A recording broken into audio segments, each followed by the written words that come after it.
दिन रुत मोहब्बत की। आवाज की दुनिया के बेताज बादशाह मोहम्मद रफ़ी अमृतसर के एक गांव कोयला सिंह सुल्तान में 24 दिसंबर 1924 को पैदा हुए थे और 43 साल कबल 21 जुलाई को वो दार फानी से कूच कर गए, लेकिन इनके गाए हुए नगमे अब भी अमर और दुनिया भर में गूंजते सुनाई देते हैं। मोहम्मद रफ़ी ने अपने तवील करियर में तकरीबन 700 फिल्मों के लिए 26,000 से ज्यादा गाने गाए। ये बात भी दिलचस्पी से खाली नहीं कि इनकी तवज्जो गुलकारी की तरफ कैसे मबजूल हुई और वो क्या बात थी जिसने इस दुर्रे नायाब को दुनिया मौसीकी की आंखों के आगे। इन्हें गुलकारी की तहरीक दर हकीकत एक फकीर से मिली थी जिसके नगमे वो बड़ी दिलचस्पी से सुना करते थे। इस फकीर की आवाज व अंदाज गायकी में कुछ ऐसा जादू था कि जिससे मोहम्मद रफ़ी के दिल में मौसीकी के लिए एक लगाव पैदा हो गया। मोहम्मद रफ़ी बहुत ही छोटे थे जब उन्होंने एक लाइव प्रोग्राम में शिरकत की। वहाँ इनके बड़े भाई ने प्रोग्राम के कन्वीनर से गुजारिश की कि वो इनके भाई को प्रोग्राम में गाने का मौका दे। कन्वीनर के राजी होने पर रफ़ी ने पहली बार 13 साल की उम्र में अपना पहला नगमा स्टेज पर पेश किया। शायकीन के दरमियान बैठे मौसीकार श्याम सुंदर को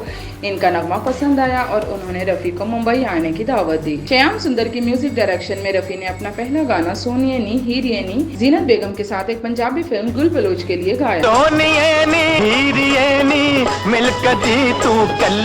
साल 1949 में नौशाद की डायरेक्शन में फिल्म दुलारी में गाए गए गाने सुहानी रात ढल चुकी के जरिए इन पर कामयाबी का सूरज तुलू हो गया और कामरानी के दरवाजे खुल गए और वो अपने वक्त के मशाक व नामवर अदाकारों दिलीप कुमार देवानंद, शम्मी कपूर, राजेंद्र कुमार, शशि कपूर, राजकुमार की आवाज कहलाए जाने लगे। मोहम्मद रफ़ी फिल्म इंडस्ट्री में अपनी खुश मिजाजी के लिए जाने जाते थे, लेकिन एक बार इनकी मशहूर गुलकारा लता मंगेशकर के साथ अनबन हो गई। उन्होंने लता मंगेशकर के साथ सैकड़ों गाने गाए थे, लेकिन एक वक्त ऐसा भी आया था कि जब रफ़ी ने इनसे बातचीत तक बंद कर दी थी। लता मंगेशकर गानों पर रॉयल्टी की हामी थी, जबकि रफ़ी ने कभी भी रॉयल्टी का मुतालबा नहीं किया। रफ़ी का ख्याल था कि एक बार जब फिल्म साजों ने गाने के पैसे दे दिए तो फिर रॉयल्टी का कोई मतलब नहीं रह जाता। दोनों के दरमियान तनाज़ा इतना बड़ा कि मोहम्मद रफ़ी और लता मंगेशकर के दरमियान बातचीत भी बंद हो गई और दोनों ने एक साथ गाना गाने से इनकार कर दिया। ताहम 4 साल के बाद अदाकारा नरगिस की कोशिश से दोनों ने एक साथ एक प्रोग्राम में मेरा दिल ये पुकारे आजा गाना गाया। मोहम्मद रफ़ी ने हिंदी फिल्मों के अलावा मराठी और तेलुगु फिल्मों के लिए भी गाने गाए।